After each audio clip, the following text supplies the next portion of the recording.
Olá, amigos e amigas. Bem-vindo a mais um episódio do Ponto Seguro, o podcast da Balasca. Inscreva-se no nosso canal, curta, compartilhe e ative o sininho.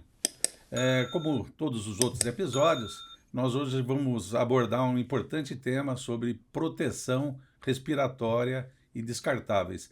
Mas para isso, vamos convidar, né? Temos aqui a presença dos ilustres colegas, né, da 3M, a Júlia, do marketing da 3M, e o Guilherme, da área técnica, o especialista na área técnica, né? Sejam bem-vindos, obrigado aí por nos atender, né? Prazer a todos, obrigado pela oportunidade dessa conversa. Eu me chamo Guilherme Dias, trabalho na 3M há 14 anos e atualmente atuo na área técnica de proteção respiratória.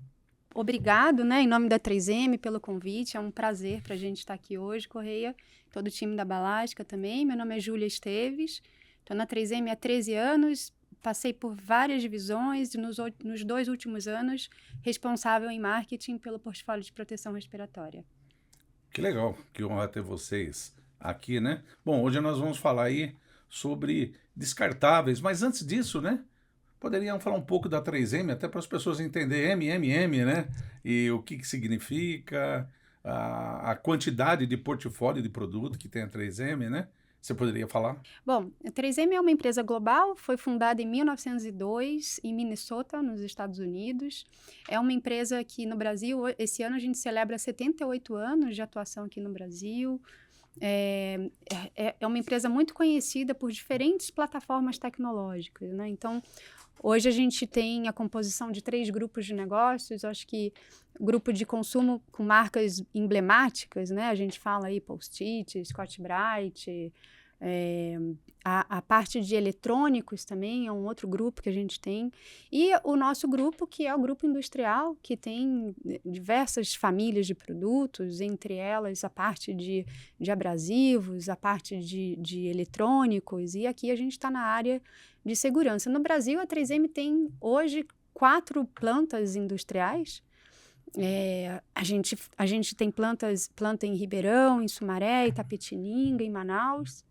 E uma atuação muito forte na parte de tecnologias, né? Diferentes patentes Aliás, um centro depositadas. técnico fantástico, né? É, Tive a oportunidade de conhecer. Lá nós levamos os clientes, né, Júlia? É isso, né? Ali a gente teve um determinado momento um presidente que falava que era o Epcot Center do Brasil, Ah, né? é? É um grande privilégio para a gente poder receber os nossos clientes ali, falar sobre as dores dos nossos clientes, diversos segmentos, e contar um pouco da nossa história dentro do que a gente consegue atender ali de soluções conectadas ou não, né? Para atender e sempre recebendo ali no nosso centro que fica em Sumaré. E vários testes, né? Lá você faz um treinamento, conhece a produção, conhece como se faz a manutenção dos equipamentos, né? Tem muita informação ali, né? Eu acredito que um dos grandes benefícios do Centro de Inovação da 3M é justamente poder manusear os produtos, poder dar esses treinamentos de hands-on, né, que muitas vezes em uma simples visita a gente não tem os recursos necessários. Então, né, falando um pouco da proteção respiratória, mas indo além dos descartáveis, né, que é o nosso tema de hoje, mas uma linha de ar, por exemplo, lá a gente tem todo um sistema de linha de ar, painel filtrante, monta, manuseia, né? Então uma estrutura que nem sempre a gente consegue carregar, mas ali a gente tem, né? E eu usei o exemplo de proteção respiratória, mas para todos os EPIs, solda, proteção auditiva, proteção à cabeça e tudo mais. Não, realmente é uma estrutura fantástica. Já fica até o convite, né? Para Sem as sombra pessoas de dúvida. conhecerem, A né? gente vem trabalhando esse ano, acho que principalmente em dias dedicados, né, aos nossos principais clientes, até abrindo as portas para receber os clientes em eventos deles, né? Então, é um espaço ali realmente que a gente gosta de falar sobre inovação, abrir, tem um auditório muito amplo, a gente tem a exposição e é um lugar onde a gente, de certa forma, tem o orgulho ali de mostrar os nossos cientistas trabalhando também. Então, Aproveitando sobre esse importante tema, né, que são descartáveis, né? Qual que é a tendência, né? O que o mercado vai nos indicar em termos de futuro de Correia, descartáveis? eu acredito que o grande desafio de todos os fabricantes, não só da 3M, é trazer produtos mais confortáveis para os usuários, que é quem passa o dia todo usando os equipamentos, né? Então, além das características técnicas de proteção, né, que sempre a gente busca inovar, o conforto vai refletir num uso contínuo, que hoje a gente vê muito a questão de omissão de uso, ou por falta de instrução, ou a falta de conforto é grande, né? Então, acho que, aliás, houve até uma evolução, né, Guilherme? Porque, assim, se nós pegarmos, ao menos da minha época de segurança, 20, 30 anos atrás, os equipamentos de hoje, eles realmente se preocuparam com o aspecto ergonômico, conforto, tudo isso tem sido muito importante, né? E a 3M sempre acompanhando essas inovações, né? Exatamente, até usando, né, alguns exemplos que temos na mesa aqui, já acho que a gente pode entrar mais no detalhe, né, mas quando a gente pega uma plataforma Aura como essa, né, a gente vê que é um respirador dobrável de 3 painéis, com características bem diferentes dos respiradores tipo concha, também bastante tradicionais, todos muito competentes, mas o Aura, por exemplo, é um equipamento que oferece maior conforto, né? Isso a gente escuta dos usuários quando experimentam, quando testam, né? E isso traz a proteção, traz um ganho na proteção também. E o brasileiro é um pouco diferente, é uma mistura de raças, né? Você nunca sabe se é um tamanho pequeno, médio, se é grande, porque assim, é fácil quando você lembra de, sei lá, vou pensar numa pessoa, um norte-americano, você consegue ter o perfil dele. Quando você fala de um brasileiro, por exemplo, nós somos uma mistura de raças, né, que deu origem ao povo mais bonito do mundo, que é o brasileiro, né? Mas é bem difícil fazer esse estudo ergonômico para conforto e tudo isso, né? Sem dúvida. Entrando um pouco na parte de desenvolvimento de produto, né, a 3M faz inúmeros testes com pessoas reais, com diferentes formatos, biotipos, para alcançar um número satisfatório de aprovação, né? Claro que a gente pode falar mais de fit test já, né? Que também é um tema muito interessante.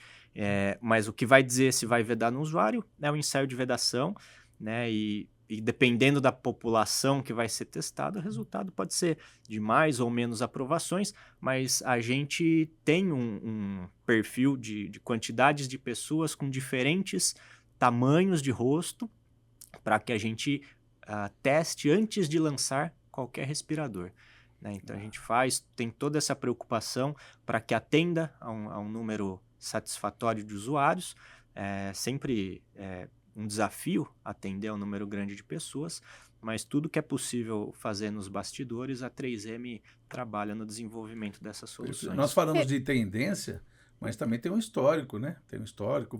Foi a 3M que lançou isso, ela que trouxe essa inovação aí pro mundo, né?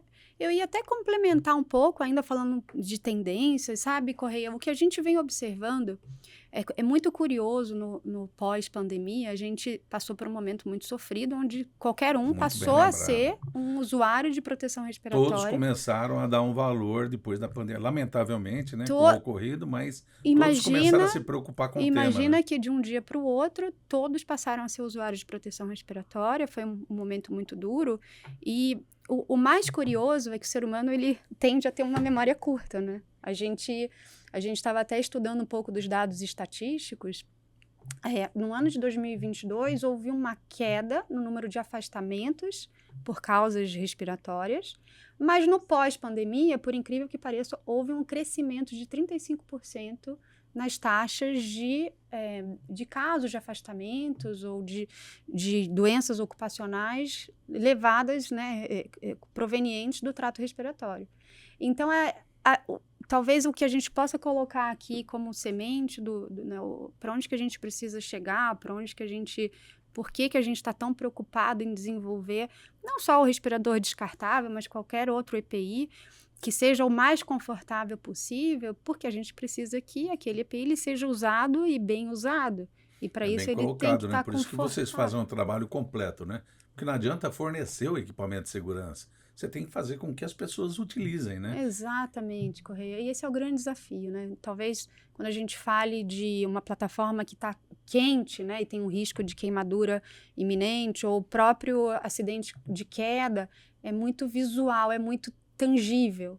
Quando a gente fala de proteção auditiva, proteção respiratória, são doenças extremamente intangíveis e que muitas vezes um usuário que está comprometido ali, ele só vai entender aquilo daqui a 5, 10 ou 15 anos. Que já está com um problema. Aí Que é já muito está complicado. com problema. Então, Aí é só uma solução remediadora, né? exato. Então, Temos que atuar no nosso trabalho, que é a prevenção. Por isso, utilizar o equipamento de forma correta, né? e por isso é um trabalho constante nosso, de vocês, também como parceiros de negócio, nessa parte de conscientização, de educação, de trazer a visibilidade para o risco que aquele É esse que é o determinado objetivo mesmo do Ponto trabalho. Seguro, é trazer educação, trazer informações para que as pessoas saibam, se cuidem e tenham saúde aí, que consigam se aposentar com 30, 40 Com anos de saúde, trabalho com saúde, né? Isso que é importante, né? E voltando um pouquinho aí para o histórico, assim, no mundo, como foi esse lançamento de proteção respiratória descartável, né? Qual que foi o trabalho da 3M nesse contexto? A 3M foi quem inventou a manta filtrante, então a gente tem bastante orgulho, foi uma etapa inicial entrando no portfólio de proteção respiratória. Hoje a gente tem inúmeras soluções, depois a gente vai comentar um pouquinho, né, sobre, a gente vai desde um fator de proteção mais baixo, como um PFF1, até uma linha de ar, uma linha motorizada que a gente põe ali, soluções para espaço confinado, mas a gente tem bastante orgulho de trazer esse tema. A 3M foi quem trouxe o pioneirismo da manta filtrante no PFF2, acho que a gente até tem um corte ali, né, Guido? Aqui. Vou mostrar para a câmera aqui. Né? Então, quando a Júlia se refere à manta, né, porque a construção de um respirador PFF, né, que a gente tem um modelo cortado, né, então a gente tem as coberturas interna e externa, basicamente para segurar, mas no seu interior a gente tem essa manta branquinha, é a manta filtrante que vai reter as partículas, né, poeiras, névoas. Nesse modelo em específico a gente vê essa manta com aspecto preto, que ele tem carvão ativado também para odores incômodos. Mas vou deixar a Júlia seguir com a fala dela. Não, acho que era isso. A ideia era essa, assim, o grande ponto, assim, que a gente observa, dentro das normativas da OSHA, existem vários padrões, né? A gente segue bastante a referência da OSHA e nossas legislações internas também são extremamente bem constituídas. Enfim, o que a gente observa no Brasil, Correia, muitas vezes, é uma taxa de registro de omissões muito aquém do que deveria, né, do que acontece. Né? Isso que é complicado, né? Não deveria nem ter lei, né? Nós teríamos que ter a consciência tem que ter lei, para utilizar isso aí sem ter a necessidade da legislação, né? Exato. Mas infelizmente tem que ter, né? E aí o que a gente busca, uma vez que a taxa de registros ela é normalmente mais alta, né? Não é que nos Estados Unidos acontece mais acidente do que no Brasil, o que acontece é que eles registram com mais rigor, registro mais efetivo, né, do que aqui. Então a gente sempre procura ter essa fonte aí de informação. E um dos pontos que a gente observa é que proteção respiratória está em quarto lugar entre as principais violações, né, do que tem ali o standard de processos. Então ainda é um trabalho muito importante, de bastante conscientização e que, enfim, todo mundo precisa trabalhar. Tem muito a crescer ainda, né? Tem muito a crescer, exato. Aliás, ninguém consegue ficar sem respirar, né? Então, impossível. Assim, uma dúvida que normalmente tem, assim, nós falamos da tendência, da criação da 3M, mas observo no dia a dia, às vezes, a dificuldade, como eu escolho um respirador, quais os tipos de respiradores, né? Vocês poderiam dar um briefing para a gente, para os técnicos, engenheiros, os prevencionistas que estão nos ouvindo, né? Poxa, normalmente trabalho com sílica, né? Qual a máscara, qual é o equipamento correto, né? Perfeito. Qual a dica que vocês dariam? Perfeito, um ótimo ponto, Correia, porque nós, como fabricantes, né, a gente tem todo o cuidado de desenvolver, lançar produtos que atendam à legislação, né? Então existem normas da ABNT que a gente deve cumprir com os equipamentos de proteção respiratória, mas nada adianta ter um equipamento certificado se quando em uso, né, o usuário vai usar um respirador errado, né? Por exemplo, uma máscara de proteção contra vapor é diferente de uma máscara de proteção para poeira, né? Os filtros precisam ser diferentes, né? Então, é necessário esse conhecimento técnico, né? Então, até por isso, a necessidade da formação do técnico de segurança, do engenheiro de segurança, muitas vezes o higienista ocupacional contribuindo com esse papel. Então, e aí a gente parte, eu dividiria em duas linhas nessa seleção do respirador correto. Primeiro, o tipo de filtro, né? Então, existem os filtros mecânicos, né, para poeiras, névoas e fumos, e existem os filtros considerados filtros químicos para gases e vapores, né? Então, são tecnologias, são formas diferentes para contaminantes diferentes. E se tiver os dois, existem os filtros combinados, né, que protegem, que é um filtro mecânico associado a um filtro químico. Como saber qual filtro usar? Conhecendo o contaminante na área, né? Isso a gente só descobre através de análises ambientais, né? Infelizmente, a realidade do Brasil é muito comum ver empresas que não têm disponível análises ambientais. E é um ponto de partida. Está previsto, né, na legislação, né? A norma regulamentadora pede para que se faça essa avaliação, né? E a gente encontra muitas empresas ainda que acabam não tendo essa avaliação, né? Exatamente, né? Então é um ponto fundamental essas análises ambientais e que nos mostra o caminho para a seleção do respirador, né? Então eu diria que esse é o primeiro ponto. O segundo ponto na seleção do respirador seria a concentração do contaminante. Então precisamos saber qual contaminante está presente. Qual o produto, qual o contaminante, o segundo, e o quanto. A concentração, né? Exato. O que é e quanto é. Seria Exato. Isso, né? Porque para cada contaminante ou para uma gama ampla de contaminantes, existe o que a gente chama de limite de tolerância, né? Que através de estudos científicos se determina um valor máximo a que uma pessoa média, né, uma pessoa normal poderia ficar exposta durante toda a sua vida laboral sem sofrer um dano à sua saúde no fim da sua carreira, né, no fim da sua vida laboral. Então, aí a gente compara o valor do ambiente ao limite de tolerância, né? Se esse valor estiver acima, aí a gente vai definir qual respirador deve ser utilizado, né? Isso porque cada respirador possui um fator de proteção atribuído. No Brasil, o fator de proteção atribuído está no PPR da Fundacentro, né? Para quem nunca teve a oportunidade, nunca viu, é um documento disponível gratuitamente no site da Fundacentro, né? Um documento fundamental quando a gente fala de proteção respiratória. E previsto até na portaria 672, né? Agora, ou seja, uma obrigação legal, né? Mais do que prevenção também tem a parte legal, né? Exato, então não é só ler, né? Mais do que prevenção, implantar o PPR.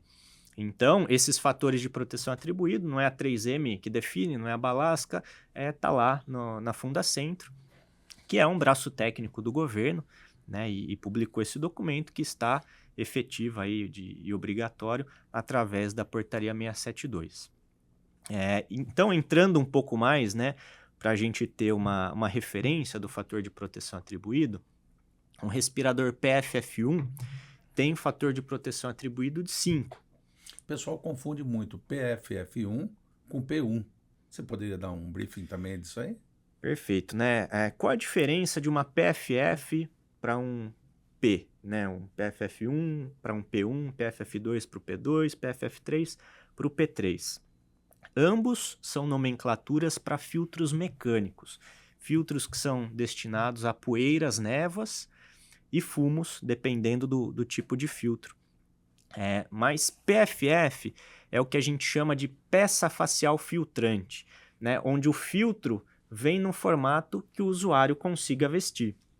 Diferente de um P2, de um P3, onde o filtro mecânico ele não é possível vestir diretamente ao rosto e ele precisa ser montado a uma cobertura facial. Pode ser uma máscara semifacial, uma facial inteira. Temos aqui um exemplo, né, que a Júlia pegou. Obrigado, Júlia.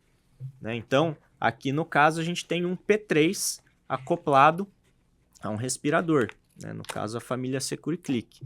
Né? O filtro em si é esse componente. Né? Ele possui características semelhantes à PFF, mas sem a cobertura facial, eu não conseguiria fazer uso. Então, basicamente, a diferença de um P2 para uma PFF2 seria o seu formato, ambos são filtros mecânicos.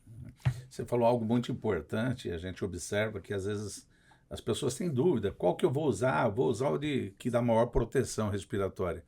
Tudo bem, nós não estamos falando aqui de custos, mas existe uma diferença de preço. Se você está utilizando uma PFF1 ou uma PFF3. Por isso a importância da avaliação ambiental, como você mencionou, né, Guilherme? Perfeito. Então, vamos lá.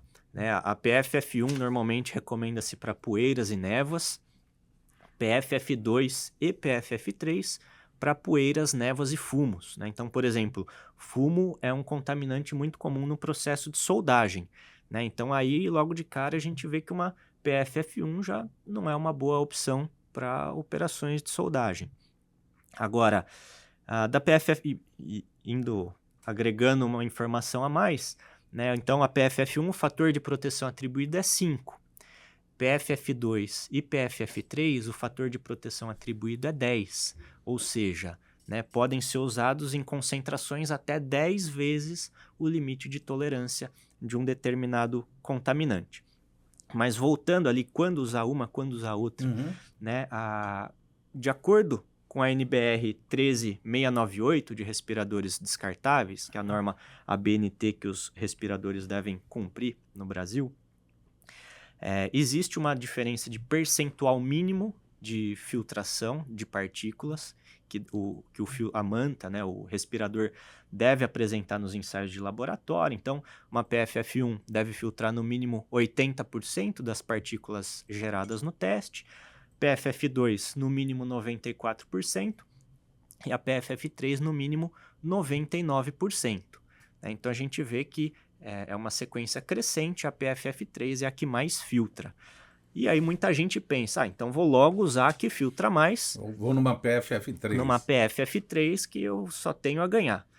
Só que ao mesmo tempo onde a gente agrega capacidade de filtrar, por vezes também tem maior resistência à respiração. Isso por conta de características da manta, características internas do modelo. Então pode ser um pouquinho mais difícil. Isso também. E uma coisa, até, desculpe, uma coisa que é importante, quando a gente fala limite de tolerância, é que o conhecimento atual daquele produto.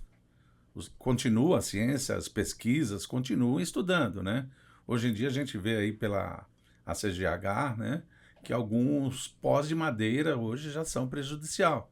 Alguns demoram 10, você mencionou também, Júlia, 10, 15 anos, então assim, nós temos que proteger o trato respiratório, como nós falamos. Ninguém fica sem respirar. Então, hoje é o limite de tolerância com base no conhecimento atual, mas às vezes existe uma evolução, um estudo mais detalhado, e a gente acaba vendo que esse produto pode ter uma toxicidade maior também, Por isso é importante a gente estar sempre avaliando e utilizar a proteção adequada, Guilherme? Sem dúvida. E como você comentou, eu acho que o uso da bibliografia, da literatura mais atual também é de extrema importância. No Brasil, o que rege os limites de tolerância é a NR15, que nos apresenta os contaminantes e os limites aplicáveis ao Brasil. É da década de 70, esses valores, mas é o que o Brasil utiliza. Mas nos Estados Unidos, a CGIH atualiza anualmente os limites de tolerância de um número bem grande de contaminantes. Então, eu acho que a prática prevencionista pode ir além do que a legislação nos pede. Então, além da NR15, saber que existe outras fontes confiáveis, fontes que fazem um bom trabalho e que a gente pode adotar. A NR9 deixa até uma informação, porque a gente sabe que são dados antigos, como se disse, na década de 70, especificamente 78, e que muitas coisas sofreram mudanças. Por isso que a própria NR9 já fala assim, na falta de parâmetros nacionais, utilize parâmetros internacionais, ou seja, a CGH. Então, é uma boa fonte de pesquisa, Guilherme e Júlia? Exatamente. A própria legislação brasileira nos dá essa possibilidade, esse caminho de adotar limites estrangeiros, né? E a gente falou aqui da ACGIH, mas é legal que todos saibam que a ABHO, Associação Brasileira dos Higienistas Ocupacionais, anualmente traduz esse livreto, esses limites de tolerância. Excelente fonte de referência, inclusive. Exato, né? que fica em português, né, para quem quiser, né, é uma fonte de consulta também.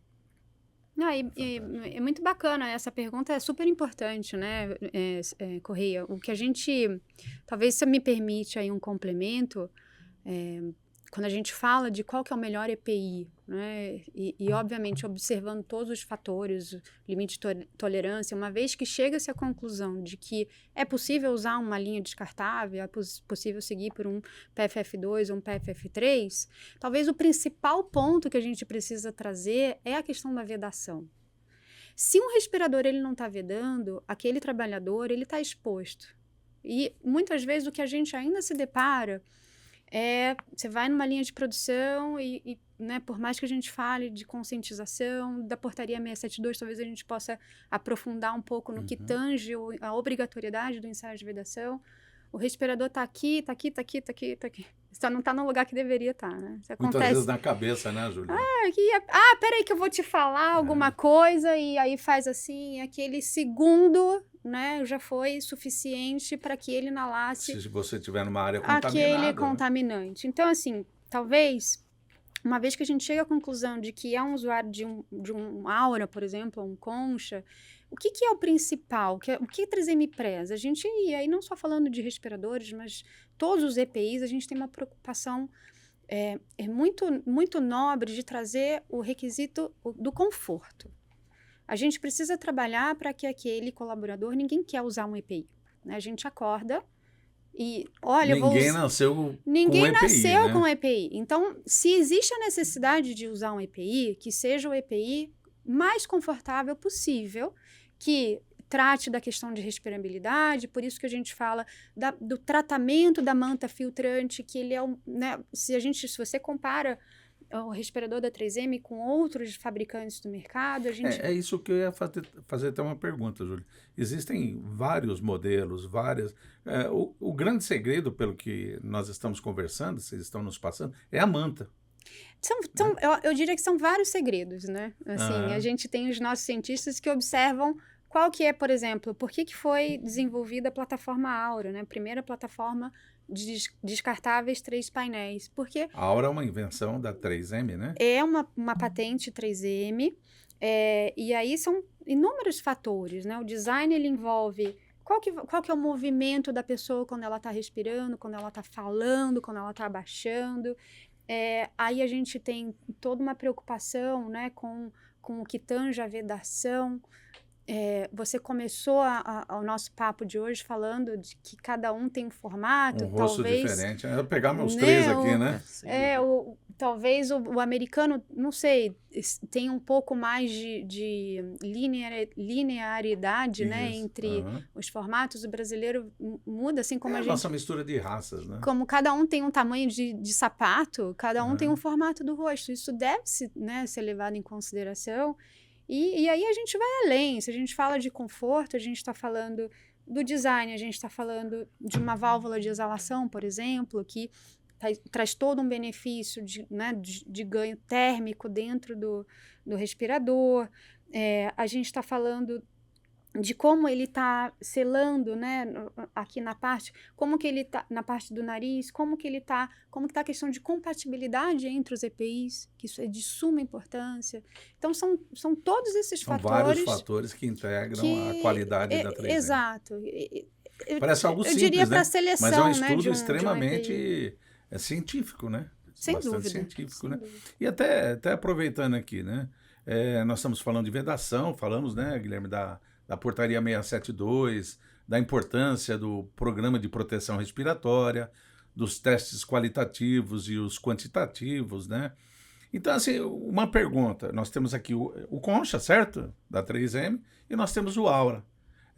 Esses equipamentos servem para todas as pessoas? Vocês poderiam dizer assim, nesses testes, pela experiência que vocês têm, né?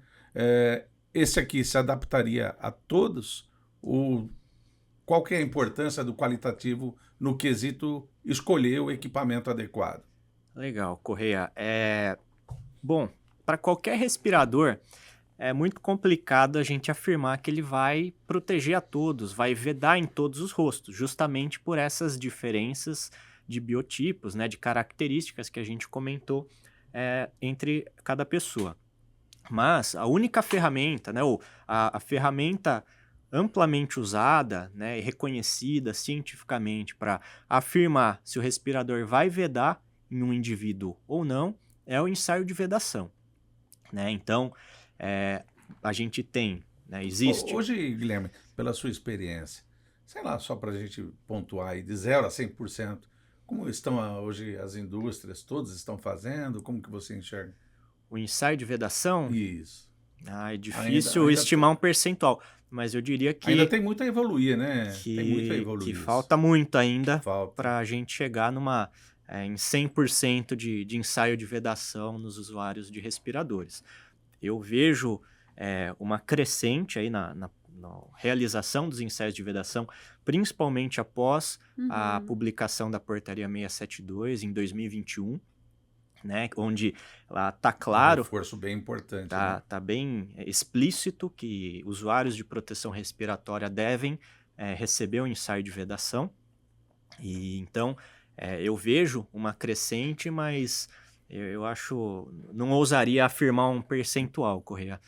Mas existe muito ainda para Muito. nós Tem evoluirmos, muito o que né? caminhar. Sim, a gente fala bastante de cultura de segurança. Estava conversando com uma pessoa da área que falou uma frase que me marcou bastante, que não existe cultura de segurança, existe cultura. Uma empresa ela tem que ter uma cultura que está pautada em todos os stakeholders, em todos os, né, todos os segmentos, não só na área de EHS, ela tem que ter um olhar para uma política prevencionista. Então, assim, o advento da Portaria 672, que trouxe a obrigatoriedade do ensaio de vedação, ele balançou um pouco o mercado. A gente vê, eu acho que vocês, principalmente vocês, estão atuando hoje, né, inclusive com o porta-count. A 3M fez um investimento muito forte nesse sentido, na aquisição de equipamentos porta-counts. Hoje a Balasca tem um porta-count que pertence à 3M, né? E nós estamos aí disponíveis para fazer esses testes quantitativos. Exato, né? Exato. E é um caminho que a gente acredita com muita perseverança, né? A gente precisa ir caminhando para trazer uma conscientização, estimular que as empresas tenham minimamente um PPR. Esse PPR ele precisa estar contemplado, né, minimamente numa frequência anual, um ensaio de vedação. Então é um conjunto para que no final a gente consiga fomentar essa pauta da segurança, né? E é um tema ainda que tem que ser muito discutido, né? A proteção respiratória no Brasil, né? Não vamos entrar em todos os detalhes aqui, mas tem a questão da política de barba, tem a questão do teste quantitativo, do teste qualitativo. Poxa, será que esse aqui veda melhor? Qual que veda melhor? As pessoas, às vezes, não têm esse conhecimento. É isso, Guilherme? E Correia, eu acho legal a gente falar do ensaio, das diferenças do ensaio quantitativo para o ensaio qualitativo, né? Então, existem basicamente dois caminhos para o ensaio de vedação. O qualitativo é o método mais usual, né? O método mais conhecido, onde o usuário, vestindo um respirador, né? Usando o respirador, veste um capuz, e o condutor do ensaio possui um nebulizador e ele vai gerar como se fosse uma atmosfera dentro desse capuz com algum agente. Os mais comuns são a sacarina, que tem o gosto doce, e o Bitrex, que tem o gosto amargo. E aí o usuário faz uma série de exercícios, né, com a cabeça e vai dizer para o condutor do ensaio se está sentindo esse sabor ou não. Se ele estiver sentindo o sabor, é sinal de que o agente de ensaio entrou para dentro da máscara por algum caminho, provavelmente uma falha de vedação, e aí ele deve ou buscar um melhor ajuste ou buscar um outro modelo de respirador, né? Esse é o qualitativo, muito amplamente usado e aceito, né, no PPR, aceito pela Portaria 672. Outro caminho, e importante falar, né, do qualitativo, é que ele o resultado dele depende da resposta do usuário. Tá? Então, passa ou não passa, dependendo da percepção que o usuário manifestou ali durante o ensaio. O quantitativo exige um equipamento eletrônico, existem algumas plataformas diferentes, existem equipamentos que contam partículas, equipamentos que avaliam diferença de pressão dentro da máscara, fora, mas enfim, ambos são quantitativos e nesse caso não existe a influência do usuário, porque o equipamento eletrônico é que vai dizer se passou ou não passou. Acaba sendo mais preciso também, né? É mais preciso, então fica menos sujeito a qualquer... Que querendo ou não, se o usuário quiser tentar fazer um esforço para interferir no resultado do ensaio de vedação, isso é mais fácil acontecer no qualitativo do que no quantitativo. Porque no quantitativo a resposta vai vir do equipamento e não do usuário. Uhum.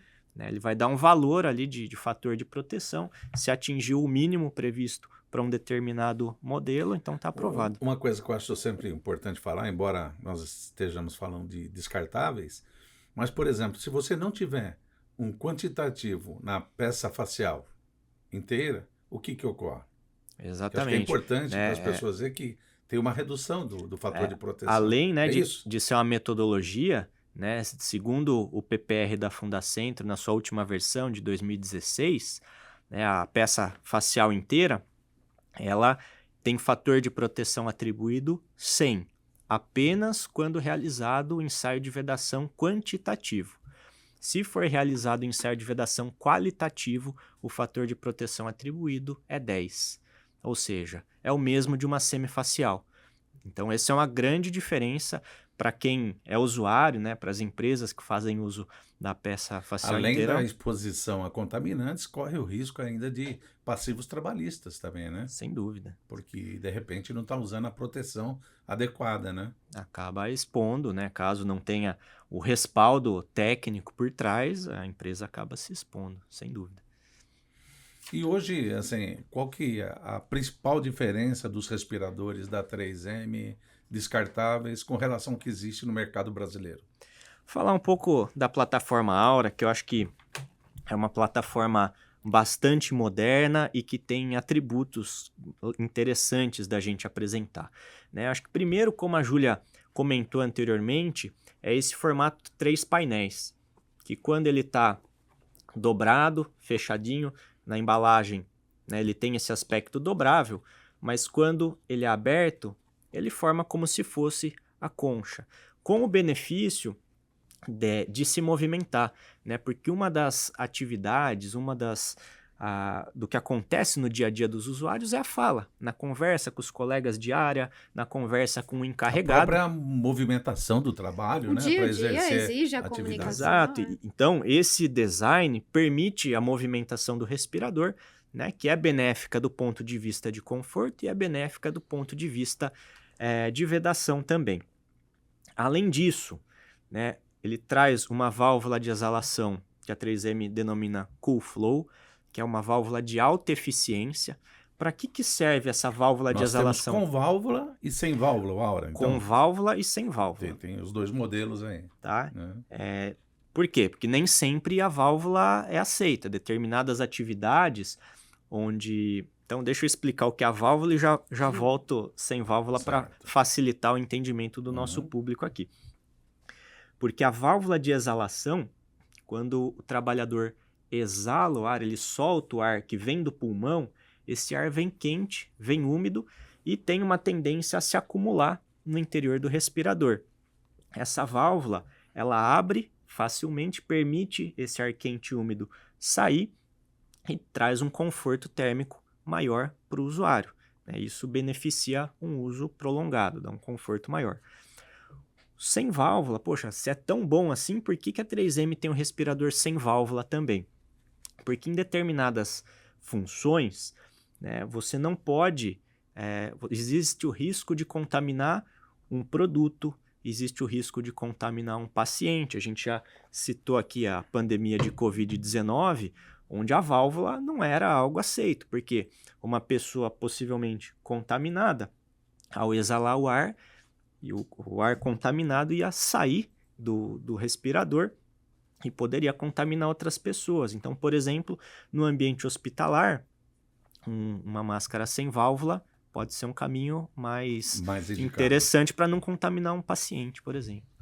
A indústria de alimentos. Indústria de alimentos, né? Então, onde existe um cuidado de não se contaminar o que está sendo manuseado, né? Indústria farmacêutica também.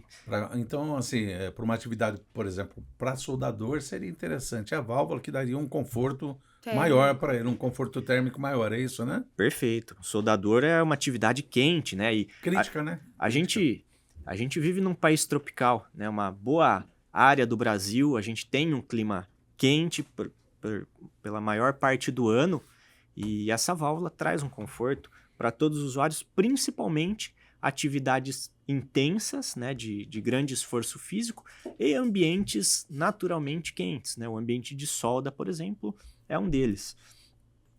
Outro elemento técnico, já que a gente está falando, né, esse painel superior do respirador Aura, ele tem todo um cuidado para minimizar a passagem do ar exalado, para melhorar a compatibilidade com o uso de óculos, para não embaçar, né? Porque o ar quente e úmido exalado é um dos elementos que favorece o embaçamento de um óculos, seja um óculos de grau, seja um óculos de segurança. Que é algo que complica bastante a atividade do dia a dia, né?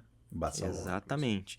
Então, e aí entra no que a Júlia comentou anteriormente, né? O desafio da compatibilidade com os outros acessórios que se usa no dia a dia, né? Desde do óculos, com capacete, com protetor auditivo e por aí são vai. Várias situações. E qual a diferença do azul e do branco? Fala, Júlia. A gente, tecnicamente, eles são exatamente iguais. Semelhantes, né? O que acontece é que muitas vezes, você falou do soldador, né? A gente está falando de ambientes extremamente sujos. Sujidade, com né? uma sujidade muito alta. Então, é uma preferência, né? Assim como a gente tem o concha branco, não está aqui na mesa agora, mas a gente tem ele no verde, na cor verde. E o Aura a gente tem também na cor branca e azul. É muito mais uma questão aí de troca, até muitas vezes de ganho de durabilidade, né? Ninguém gosta de ficar com um respirador sujo no rosto. Uhum. E muitas vezes, quando a gente fala de um ambiente industrial, siderurgias, metalurgia, são ambientes extremamente com uma sujidade, um nível de sujidade muito alto. Então, muitas vezes existia a troca prévia. Uhum. Muitas vezes o respirador respirador em condições que ainda de uso está em condição de uso, não atingiu o seu nível máximo de saturação, ele não precisa ser trocado, mas ele é trocado por uma questão estética, uma questão visual de sujidade, e aí a gente oferece nas duas colorações muito mais para que a gente consiga até trazer esse ganho de produtividade. Quantas informações, a hora que nós estamos focando mais aqui nos descartáveis, ainda teria os semifaciais, os faciais. Se deixar aqui, a gente fica o dia todo em motorizados. Então, nós temos que fazer. Agora, uma coisa importante, né? Não adianta estar lá NR6, não adianta fornecer o EPI. Nós temos que focar também na parte de treinamento. Hoje, o que a 3M pode oferecer, o que a 3M indica, o que vocês indicariam para o nosso público que está ouvindo em termos de treinamento? Como nós até falamos, né, Júlia? Utilizar um EPI, às vezes, não é algo muito confortável, né? Exato. Embora as empresas se preocupem com isso, busquem o aspecto de ergonomia para cada vez dar um conforto maior, mas precisamos ter a consciência de que ele precisa utilizar. O que a 3M faz hoje na parte de treinamentos? O que é importante destacar? Posso começar aqui, Gui, aí você me ajuda a complementar. Acho que assim, vou tirar uma licença poética aqui para falar um pouco da proposta de valor da 3M. Uhum. Né? A gente tem bastante orgulho de ter uma missão de salvar vidas, proteger vidas. O nosso emblema é ciência 3M aplicada à vida. E isso vai muito além de fornecer um equipamento, de fornecer um respirador descartável, enfim, qualquer outro qualquer outra linha aí para a solução da 3M. O que a gente quer, no fundo, é proteger. E isso, quando a gente fala de EPIs, está 100% conectado à educação. Então, Que é o futuro do nosso país, né? Que é o Educação, futuro né? do nosso país. Do mundo. Eu diria, Correia, eu já participei de alguns eventos em conjunto com a Balasca e toda vez vocês começam com o hino nacional. Aquilo me emociona, assim, né? Parece Eu tenho esse costume, né? Nós e temos que ser é bacana, brasileiro, porque nós traz temos que nos orgulhar disso, né? Sim, sem sombra de dúvida. E esse ano a gente completou, com bastante orgulho, a gente completou também a área, com a liderança da área técnica, são profissionais, né, vocês viram aqui o Gui, com bastante conhecimento técnico do mercado, e a gente tem uma preocupação de todos os anos fornecer um workshop para técnicos. Então, a gente tem um modelo... Aliás, é fantástico. Eu tive a Você já oportunidade, esteve aprendi em muito com vocês. alguns anos com a gente, né, Corrêa? Aprendi bastante com vocês. E, assim, e a gente aprendendo também. O conhecimento técnico que a 3M passa para os clientes, para os distribuidores, para a Balasca, é fantástico mesmo. E eu, né, como um dos palestrantes do evento, eu queria só reforçar que o aprendizado é recíproco, seja quando a plateia é a Balasca, seja quando são os profissionais da área de segurança, porque cada um tem uma experiência, cada um tem uma vivência e todo mundo agrega nesses eventos, né? Estão sempre aprendendo, né, Guilherme? A gente costuma ter um público diversificado, então vai um profissional da área de segurança da indústria alimentícia, vai um de uma siderúrgica, e nos exemplos, na conversa, isso enriquece muito. Tem uma troca, né? Essa troca é fundamental, né? A gente tem sempre que estar se reciclando também, ouvindo dia a dia as dores, né? O que está acontecendo agora, né? O mundo vai mudando muito, né? E então a gente tem essa preocupação.